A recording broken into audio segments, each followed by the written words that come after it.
Megan. And I'm Kira, and we're the voices behind Two People, One Question. Our question today is, why do people have stereotypes? And our bonus question today is, what is your favourite school subject? 5th time's the charm. We Yeah. have filmed this God. intro 5 times now. Literally, we were just going over and over again because we kept laughing because Megan couldn't remember what the question was. Even though it's such a simple question. But, well, Let's get into it. let's Okay. get into it then. Alright, so, Megan, to start, why do we have stereotypes? I believe that we have stereotypes due to things in the past, and there's also another reason, but I won't say that for now. Ooh, mysterious. Yeah, so, I think that the whole thing with stereotypes is because, like, as humans, we want to, like, understand people. Yes. And basically what we try and do is, as fast as possible, we try and understand, like, a bit of what somebody's like based on certain things like their appearance or, like, their race or their gender or whatever. Yes, and there have been many different many examples of stereotypes in the past. There we go. Yes, there we go. A typical way to, like, differentiate people and, like, form stereotypes is by their genders. So, by a boy or a girl, that's obviously what people say gender that, but we're not going to get into that right now. But things that are like boys like blue and they like sports, or like girls like the colour pink and they like shopping and things like that. And it's just saying that, like, you can't like your own things. And I think that's because it's like one of the most common ways to, like, differentiate people, and because there's only like 2 boxes, or as so not normally, but like where it has been in the past, there's only 2 boxes, so there's less things to think about when forming stereotypes. Yes. So, I also want to say with the gender roles, I feel like maybe different colours such as blue and pink being assigned to the roles is because when you are a baby, when you are a tiny little baby, when you're a baby, babies look mostly the same when they're like young children, even if they're a boy or a girl. So they might use the colour to, like, make sure that people know that this is my baby and it's a girl, or this is my baby and it's a boy. Yeah, that's a good point to bring up, because babies look exactly the same. Yes. I don't know if this is just me, but all babies look the same. There's actually a baby I know that looks very different to other babies. Okay. She Yeah. has very chubby cheeks.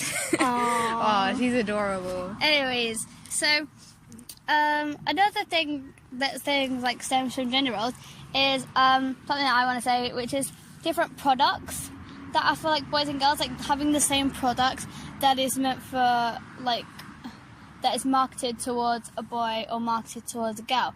So one of those, for example, is like razors. So both men and women typically use razors, and often there will be women's razors marketed and men's razors marketed, but often they will be exactly the same thing but put into different, like, Boxes. boxes or different packaging to say, like, this is for a woman and this is for a man, just so that the company could sell more. This is often used as well with things like shower gels and, like, things like that, where it just says, like, or like shampoos. Like, most people's hair is, like, the same, Yes. whether you're a boy or a girl. It can be long or short, and it's mainly just, like, scent that is for a man or for a woman. Like, men are meant to have more like husky scents, whereas women are meant to be more like feminine and like floral and stuff like that, like Sweeter scents. Yeah, sweet scents. So that's just like that, where it will always have like for men or for women or like girl or whatever on the packaging, when really it's the same thing and it makes no sense. It's just a marketing technique. Yeah, well, I want to take the spotlight from you for a minute because you've been talking a lot, and I'm going to move it on to me for a second. So I want to say what I was going to say earlier, which is a lot of stereotypes are present in movies, for example. So, say there's this musical that we've watched. It's called Heathers, and it's a musical. I'm not going to say too much, but there are 3 people in there, and there's like the popular girls, which is a very stereotypical thing inside of a school, and they're not the nicest people. well then, yeah, they're not really the nicest. They're not nice. They're not the nicest people. And one of the person in there, the main person is like very blonde, like very pretty, like very snarky person. Yeah. She's one of the blonde people. And then there's the typical dumb blonde in there. Yeah. And also, I'm not sure how typical of a stereotype this is, but more like brown people, more brown-haired people, being, what do you think? Like shyer, I guess. And like, oh God, there's a fly. So yeah, like brunette people being more shy. Yeah, or like being more of the follower than the leader. Yes. So this is also present in a very famous movie, Mean Girls. Really good movie. Watch it. Yes. And that has like this again 3 popular people. The main one is like a blonde, and then like her followers. One of them is a dumb blonde, and then the other has brown hair, and she's like the follower. So this again follows like the same kind of stereotypes. Yes. So that's part of what stereotypes are in school. But then there's also stereotypes such as the jock, the edgy kid. Yeah. The nerdy kid and stuff like that. They're always present within movies. Yeah. Or like stories and stuff. There's always like this discernible way, normally through their look, such as the geeky person having glasses, and there's like the geeky person having glasses and the jock being like really big and muscular. That was just a mouse. Oh my God. That was just a mouse passing by. Oh my goodness. Oh God, that creeped me out. Well, yeah. Are you sure that wasn't a rat? I'm pretty sure it was a mouse. It might have been a rat. It was very big. But anyway. Anyways, carrying on. They're always really discernible in movies. You can always tell just from looking straight away at a character, like, oh, that's going to be the jock, or that's going to be the edgy kid from what like they're wearing or how they're built. Yeah, and I think this is more present in the movies. I think movies are becoming more like aware of that and trying to become more and more like inclusive with like what they're portraying their casts to be. Yes. But recently we did our drama end of year exam. We did it last week, and in my group, and we had to like create a piece of drama from this song, and it was about like a high school and all the different types of people in a high school. So ours was about like stereotypes and stuff. So, and it followed the same kind of typical things that you see in movies, like Megan said. Yeah, so in their piece, they each had their own personalities, but then they were all swapped for each other, like by their looks. Yeah. So people who, such as the edgy kid, was swapped for like the cheerleader because that's what her looks were like. Yeah, so she looks like a cheerleader, so we changed it to be the cheerleader. Yes. Yeah. So that is the high school, or like the main movie version of Stereotypes. Yeah, and guys, we are in like the UK, and most movies depict American high schools. Yes. So that's just what we see, and I feel like what is shown is very cliquey as well, just like cliques and like stereotypes of people who are like put with the same stereotype, like all hanging out together. Whereas I don't know if we have that as much in the UK. Like I feel like our friendship groups are definitely a lot more blurred. Yes. There are a lot of people who are like, there's like the big drama kids hang out with the shy kids, or the nerdy kids hang out with like the popular kids. It's not really, there isn't too much of a divide in our school, I guess. But that might not be true in America. We just don't know. It's just clear in American movies that's how it is, which may not be the best to portray, because that is now what we've labeled those people as. Yeah.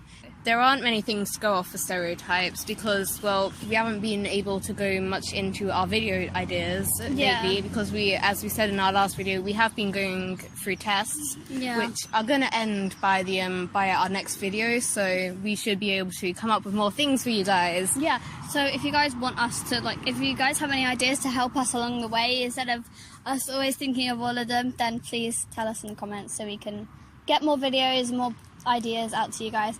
But I think we're going to move on to our bonus question now. Ooh. And if you would like to remind them what our bonus question is. What is your favourite school subject? Well, we're not going to only be talking about our favourite school subject, we're going to be talking about the subjects that we don't like as well. So the basis that we're going off of for like the set list, I guess, would be the stuff that you have to do for compulsory education in year 7 and year 8. Yes. In the UK. So in the UK. That's what we're kind of going off of as like a basis, like a list of what we've done. Yeah, so we might not be able to mention some subjects that you might do in your school because these are what we do in our school. Yeah. So or like some of these subjects you might not do in your school, but we do in ours. There might be some subjects that you do in your school that we haven't mentioned that we might like. So tell us in the comments if you do any in the comments. Yeah. Yes. Okay, all right. Moving on to the actual bonus question. Okay, Megan, what's your favourite school subject? I would say it is between English and computing. Yeah, definitely was going to think you're going to say English. I also love English. But yeah, you're very good at computing. You're always the first to finish. And then I'm always just like, Megan, help. Yeah. Because I feel like in English you can really like express yourself in a different way. Yeah. That isn't always completely questioned. Yeah. I love like analysing things, so I also love English.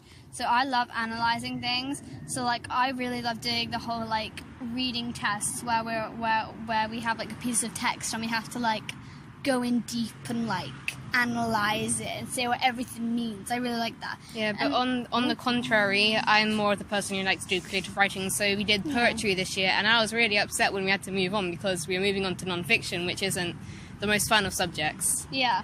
But one thing that I want to say is I definitely think that your favourite school subjects, I think it definitely like a factor to go into it is definitely your teacher. Yes. Because you might love a subject but hate the teacher, and that would in turn make you hate the lessons, and like you wouldn't be as focused onto it. So I definitely think that that's one of the reasons why I love English so much, because both our English teachers last year and this year have definitely been my favourite. They've been amazing. Yeah, because we could always have like a laugh with them. So that's probably another one of the reasons why I like English. But yeah. It's been sad since our old teacher moved away because she was the nicest person in the world. Yeah. And you can say that you have the nicest teacher, but I do not believe you because she was the best. Yeah, but our current English teacher is also really great. Yeah. So, well, I also choose computing because I just like coding. Yeah. And I find it really easy to me, so it's a really easy and relaxed lesson for me. Like, I can do it, then I can just like chill.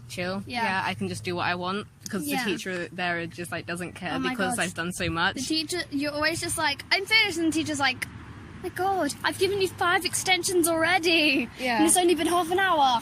Yeah, so he just lets me like do my own thing, which is why I like the lesson so much. But Kira, why do you what's your favourite lessons? That's the words. My favourite school subject, I think I really like drama, as I said beforehand, and I really like devising, so like creating a piece of drama, because I think it's like good to be creative, and I think it's fun to just kind of put your own like spin on something. Yeah. But so I think, what else do I like? What else do you like? I'm going to have a look at my timetable on my phone and see what I like. Well, I'm not too big of a fan of drama because I don't like speaking publicly, and like I don't like working in a group just in case I mess up for that group and then they'll blame it on me. And I feel bad about if they blame it on me. But we had our end of year practical test recently, and I was in a group for some people that I'm not the best of friends with, but they were all very supportive, and I was able to get it done without breaking into tears. Yes, so that was good. So I was very close. Yeah. I also quite like the subject of science because I think it's very interesting. I personally also like biology because I love learning about the human body, and I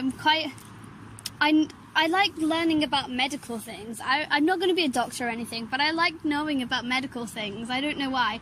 I have like a couple of things wrong with me. I'm a bit of a weirdo. I have something called hypermobility spectrum disorder. But basically, and I just like knowing about stuff.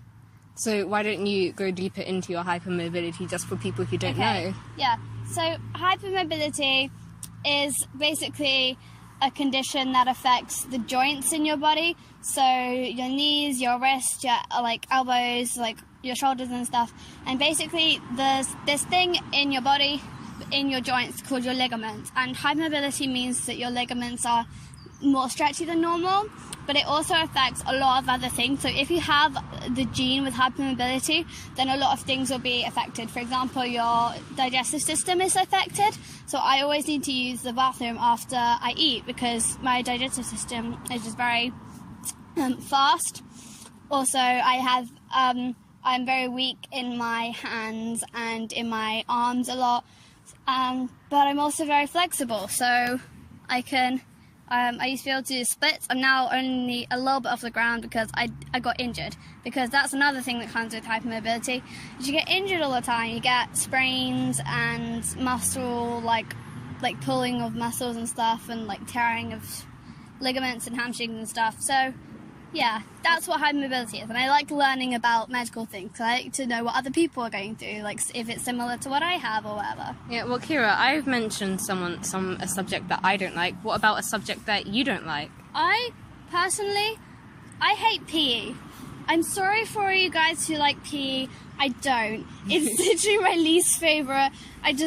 I'm sorry. I don't like it. It's one of those subjects that I genuinely just don't try as hard in because I'm not very good at it. Sometimes because of my hypermobility, sometimes I'm just not very good at it.